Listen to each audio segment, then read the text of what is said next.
वैसे रोज़ाना हम शो को आगाज़ करने से पहले एक अच्छी बात बताते हैं, लेकिन आप आज अच्छी बात नहीं बताएंगे। आज नहीं बताने वाले, नहीं, तो फिर आज क्या करेंगे हम बताएंगे, अच्छी बात बताएंगे, बुरी बात नहीं बताएंगे, लेकिन पहले आपको एक वीडियो दिखाते हैं।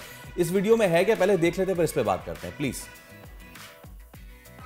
ठीक है, जल्दी नहीं है, बस इन लोगों को बोलो बाबर बाबर करते रहे, हम बाबर को 40 ओवर खिला देंगे।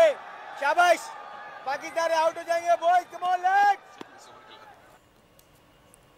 ओके भाई, ये था, देखें ये वाकया कल हुआ कि जब मैच था चैंपियंस कप का, उसमें जो सरफराज थे वो ट्रोल कर रहे थे बाबर को कि बाबर को स्लो क्यों कहते हैं, स्लो खिलाओ और उनको खिलाओ, एक एंड से खिलाते रहो, हम मैच जीत जाएंगे। लेकिन हुआ ये तो आज की अच्छी बात ये है, moral of the story is कि भाई जीत से पहले जीत की खुशी बिल्कुल भी ना मनाए।